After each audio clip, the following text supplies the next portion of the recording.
Alors, Valérie Vigneron, petite fille des époux Parigny, juste parmi les nations, raconte comment ils sauvèrent l'enfant Marion d'Eichmann et lui prodiguèrent compassion et affection.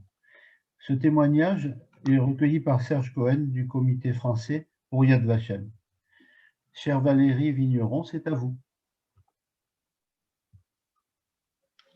Merci Monsieur Cohen et merci d'avoir fait appel à nous et merci de mettre à l'honneur notre famille.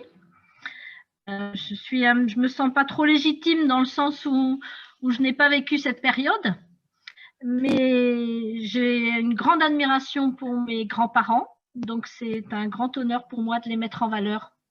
Et en présence de ma maman, c'est encore plus émouvant. Voilà. Donc Marion est arrivée dans la famille de mes grands-parents en février-mars 43. Elle y est restée jusqu'en décembre 44. Et moi, j'ai été informée assez tardivement de cette histoire.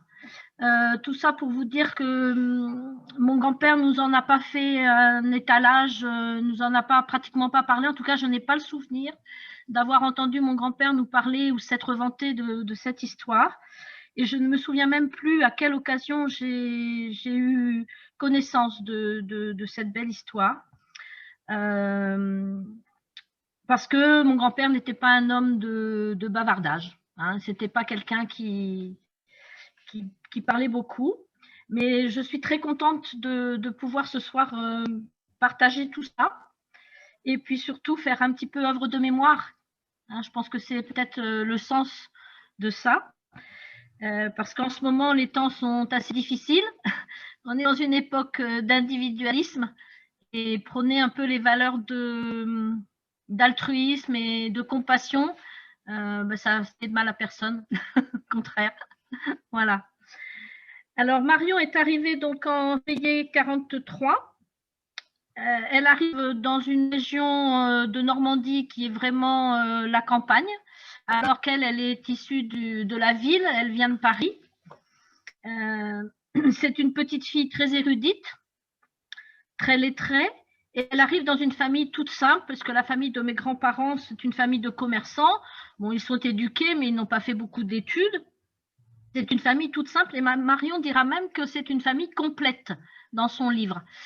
Et complète parce que elle comprend un papa, une maman et 3 enfants. Voilà, donc un schéma assez classique d'une famille française. Alors le papa, c'est mon grand-père. Il s'appelle François Parigny.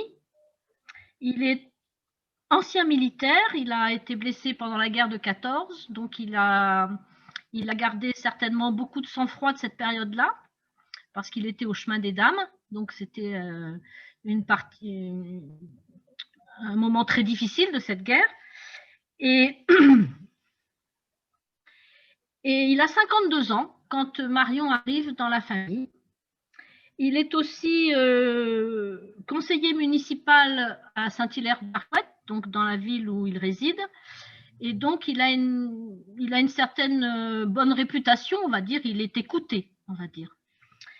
Et il est aussi l'aîné d'une famille de 16 enfants, le fils aîné d'une famille de 16 enfants. Et je pense que tout ça, ça a une implication dans la décision qu'il a eue avec son épouse de recueillir Marion. On en parlera un petit peu plus tard. Pour moi, mon grand-père, il a l'image d'un sage. Et les valeurs qu'il nous a inculquées, nous, les petits-enfants, c'est les valeurs de la famille. C'est une grande cohésion familiale, entretenir la bienveillance et toujours une ambiance sereine et apaisée dans leur façon de vivre, d'être au quotidien. La maman, ma grand-mère, Eugène Parigny, elle a 41 ans quand Marion arrive. C'est plus une femme un peu, on va dire, une bourgeoise. Elle est commerçante, elle sait ce qu'elle veut, elle est autoritaire, elle a gagné ce commerce à la sueur de son front, on va dire. Elle a vraiment voulu être commerçante. Et elle tient ce café-tabac avec beaucoup de poignes, je pense, d'après ce que maman m'en a dit. Et elle est aussi maman de 3 enfants. Et quand Marion arrive, elle a avec elle, pour l'accompagner, elle a 3 enfants, un grand garçon de 15-16 ans, Michel, l'aîné, une petite fille de 11 ans qui a 1 an de plus que Marion à l'époque, qui s'appelle Claudine, qui est ma maman, et Daniel, le dernier, qui a 7 ans à l'époque où Marion arrive. Donc en fait, quelque part, j'ai l'impression, moi de mon point de vue, que toutes les conditions sont réunies pour que Marion trouve une ambiance apaisée, puisse retrouver l'insouciance de la jeunesse, si c'est en tout cas retrouver un peu un univers de jeu avec les 3 enfants, Claudine et Daniel, qui sont plutôt plus ou moins à peu près de son âge. Voilà. Alors, les conditions dans lesquelles Marion arrive sont un peu particulières parce que bien entendu c'est l'occupation, mais c'est aussi particulier parce que Saint-Hilaire est une ville un peu carrefour. Elle est en Normandie, donc pas très loin des plages du Dé. Elle est à la croisée des chemins, elle est sur la route qui mène à Mont-Saint-Michel pour les Parisiens. Elle est aussi à l'entrée de la Bretagne. Et elle est au carrefour avec la route qui mène sur les plages du débarquement sur Caen. Donc c'est vrai que c'est un endroit qui va être bombardé énormément de la libération. Alors dans cette ville, mes grands-parents exercent le métier de commerçant, ils tiennent un café-tabac et ils ont aussi une chambre spacieuse qui est réquisitionnée par les Allemands pour héberger un soldat allemand. Alors, maman ne sait plus si c'est un soldat ou un officier. Je penchais plutôt pour un officier parce que pour être hébergé dans une chambre individuelle comme ça, il devait quand même déjà être un petit peu officier. Enfin, et maman se souvient très bien de son nom. C'est un monsieur qui s'appelait Georges Ulmer. Et c'est bien entendu un risque supplémentaire, puisque c'est quand même un soldat allemand qui est hébergé dans la maison. En même temps, maman m'a toujours dit que ce monsieur, c'était un bon père de famille, qu'il était très respectueux de leur vie privée, qu'il venait uniquement dormir le soir et qu'il se présentait toujours très courtois. Voilà. Voilà pour ce qui est des conditions de vie. Il fallait savoir qu'en face du café-tabac, il y avait un hôtel. Et dans cet hôtel-là, par contre, les risques étaient plus grands puisque c'était des SS qui étaient logés en face du café à l'hôtel de la Poste. Voilà, donc les conditions sont quand même un petit peu particulières dans le sens où dans un commun, il fallait quand même rester vigilant. Il y avait quand même beaucoup de monnaie qui allaient, qui venaient. Et maman me racontait cet après-midi encore que dans leur quotidien, on leur demandait, les parents leur demandaient quand même d'éviter de traîner, de se promener dans le café. Hein, il y avait quand même des mesures de précaution. Voilà, donc ce que je voulais par rapport à l'arrivée de Marion, c'est que je ne me sens pas trop légitime de le raconter de manière chronologique parce que je n'ai pas vécu, bien entendu, cette période-là. Je voulais quand même signaler que Marion avait écrit un magnifique livre très émouvant que j'ai bien sûr lu et qui est paru, publié aux éditions L'Harmattan, qui s'intitule « Je voudrais que son nom apparaisse partout » en hommage à sa maman. Et elle consacre tout un chapitre dans son livre à son arrivée dans la famille Parigny, au quotidien qu'elle pouvait vivre là-bas, avec des souvenirs très précis de ça de mes grands-parents. Elle parle aussi un petit peu des répercussions qu'a eu le débarquement de 1944 avec le bombardement de Saint-Hilaire, puisque la maison où étaient mes grands-parents ainsi que Marion a été complètement détruite par le bombardement. Et c'est parce que mon grand-père a été très clairvoyant à ce moment-là qu'il a fait partir tout le monde on va dire en exode, se réfugier dans la campagne, dans une ferme, puisque mon grand-père avait 16 frères et sœurs et qu'il y en avait un qui avait une ferme. Donc, il a emmené toute sa famille la veille du bombardement se réfugier à quelques kilomètres de Saint-Hilaire dans la campagne. Et Marion décrit très bien ces moments qu'elle a passés dans cette ferme. Voilà. Elle raconte aussi comment, à fin 1944, son oncle a réussi à la retrouver et est revenu la chercher. Voilà. Alors, par rapport à toute cette histoire que je ne peux pas vous raconter de manière chronologique, ne l'ayant pas vécue, par contre, il y a des questions qui me sont venues à l'esprit, parce que quand j'ai appris cette histoire-là, je me suis toujours demandé qu'est-ce qui faisait que notre famille, qui n'a rien de plus exceptionnel qu'une autre, qu'est-ce qui faisait que notre famille, mes grands-parents, avaient pris cette décision lourdement risquée quand même, de recueillir la petite Marie. Et j'ai cherché un peu essayer de savoir qu'est-ce qui faisait que mon grand-père et mes grands-parents avaient pris ce risque. Et j'ai plus ou moins identifié 3 ou 4 choses. D'abord, la personnalité de mon grand-père, François Parigny, parce que c'est un ancien militaire, il a beaucoup de sang-froid. Quand j'étais petite fille, il me racontait beaucoup de choses par rapport à la guerre. Et je sais qu'il était un homme de décision, un homme d'engagement. Le fait qu'il ait été au conseil municipal aussi le prouve. Et je me dis que ce grand-père était certainement écouté, qui ne parlait pas beaucoup, avait une parole qui portait.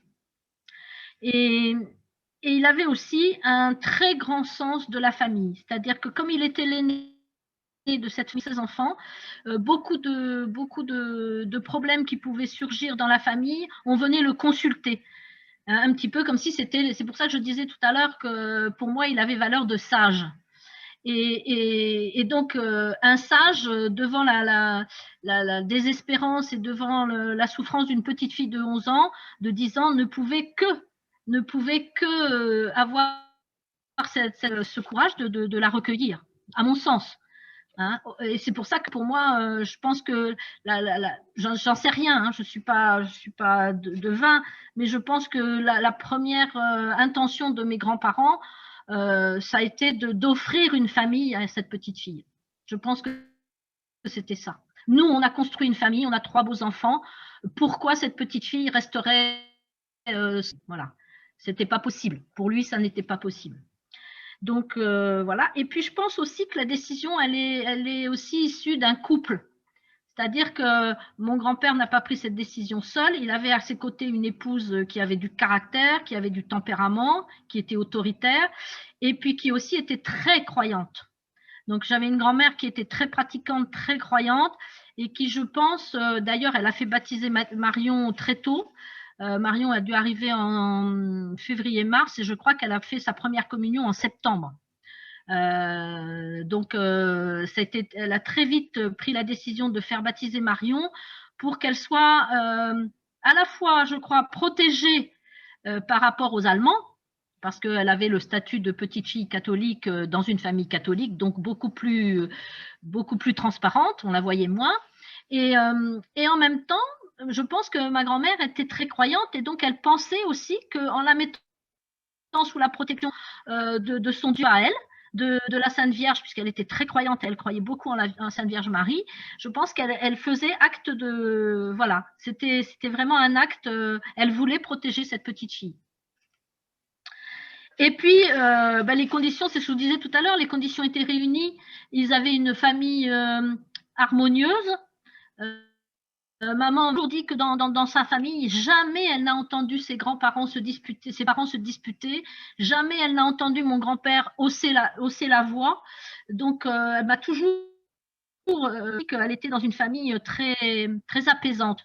Et Marion décrit un petit peu cette ambiance-là. Elle dit bien dans son livre que ce séjour a été un séjour où elle s'est sentie entourée. Et les conditions en plus font que Marion n'était pas cachée. C'est-à-dire que mes grands-parents l'ayant fait baptiser, l'ont inscrite à l'école. Elle était à l'école dans la même classe que ma maman. Elle avait sa vie de petite fille, apparemment. Et le fait que maman n'avait qu'un an de plus qu'elle, je pense que ça, j'espère, enfin je crois, parce que vu la complicité qu'il y a un peu entre elles, je pense que ça a aidé Marion aussi à faire sa petite vie et à passer un peu inaperçue aussi au sein de la famille. Voilà, elle n'était pas cachée. Hein, elle avait une vie quotidienne de petite fille et voilà. Hein, elle était très bonne élève.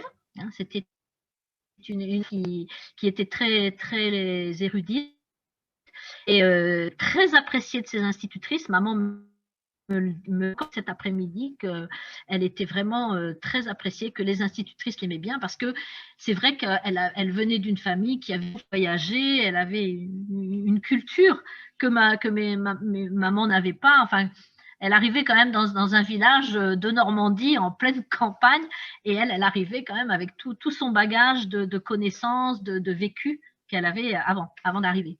Voilà. Alors, ce que je voulais aussi vous dire, c'est les interrogations. Oui, je me suis posé des questions parce que maman me disait que c'est vrai, Marion n'était pas cachée. Ils avaient leur vie comme d'habitude. Ils allaient à l'école, ils jouaient avec les autres enfants. Marion décrit très bien dans le livre aussi qu'elle avait reçu un enfant qui l'avait traité de sale juive, qui lui avait demandé, ou de juive, et qui lui a demandé pourquoi elle n'avait pas de cornes. Enfin, et donc, on peut supposer que les voix que la population autour savait. Parce que c'est vrai que Marion a été parachutée comme ça dans la famille. Ça m'a posé question. Je dis, mais comment se fait-il que personne autour n'ait dénoncé les grands-parents l'impression que ça a été admis par tout le monde. Et je pense que le fait que mon grand-père était conseiller municipal, qu'il avait son histoire d'ancien militaire et tout ça, je pense qu'il avait une renommée suffisante pour que on le respecte et que ce qui se passait dans la famille Parigny, c'était louable et qu'on n'avait pas à intervenir. Hein. Alors maman, cet après-midi, me racontait que de temps en temps, c'est elle qui allait à la mairie avec les tickets de rationnement pour je sais pas, c'était pour récupérer pour récupérer des tickets ou je sais pas et elle me disait que sa maman lui disait toujours d'aller à un guichet et pas à un autre. Et ma maman de 11 ans avait la mission d'aller à ce guichet de mairie pour récupérer les tickets et elle avait un papier sur lequel elle mettait le pouce pour cacher l'étoile jaune. Alors elle n'a pas su me dire exactement ce que c'était que ce papier. Ça permettait d'avoir des tickets de rationnement, je crois. Je ne sais pas trop, mais quelque part, ça m'a interpellée. Je me dis, c'était quand même un gros risque pour une petite fille de 11 ans d'aller comme ça à un guichet de mairie. Voilà. Et en fait, tout se passait peut-être parce que justement, il y avait l'insouciance des enfants. Maman ne se rendait peut-être pas compte. Et comme Marion n'était pas cachée, justement, c'est là qu'elle était la mieux cachée, peut-être. Le fait qu'elle ait une vie normale, enfin, entre guillemets, tant que c'était possible. Voilà.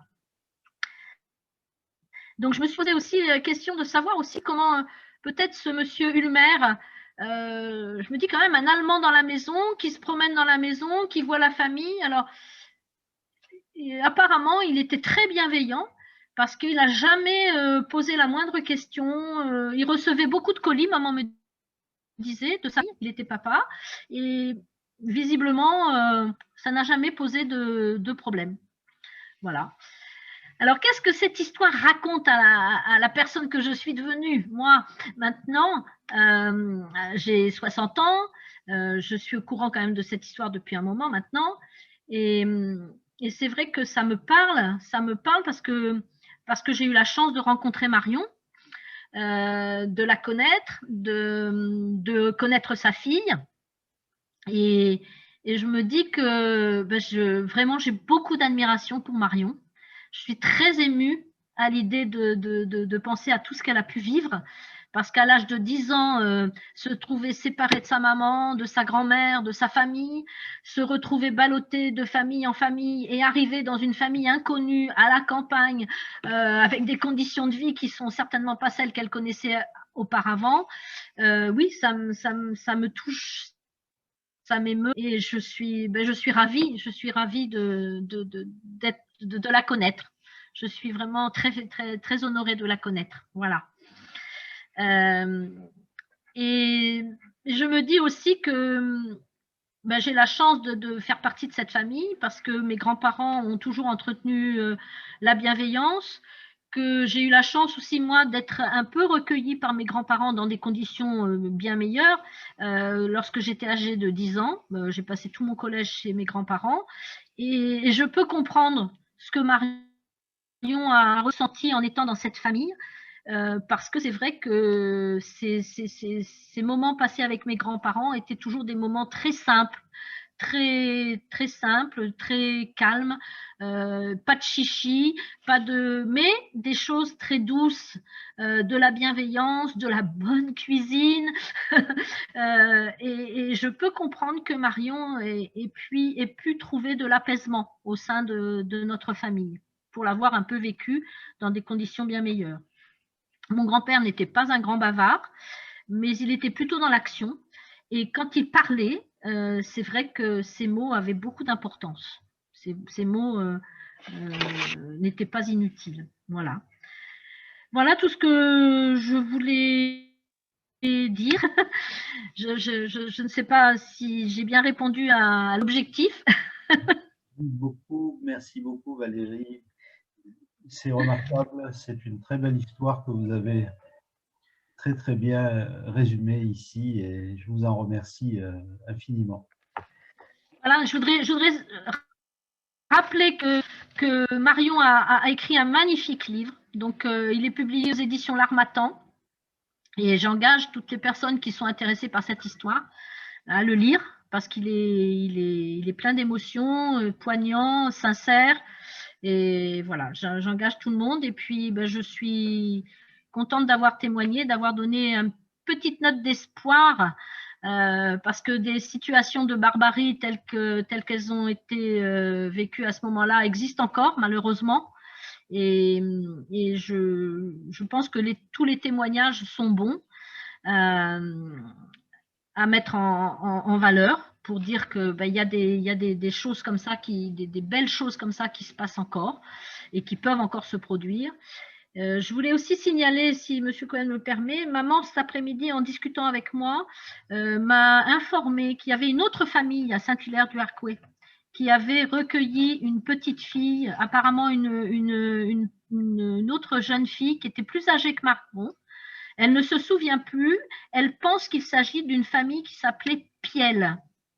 Le monsieur était officier, mais elle n'a pas pu m'en dire plus. Voilà, donc je voulais le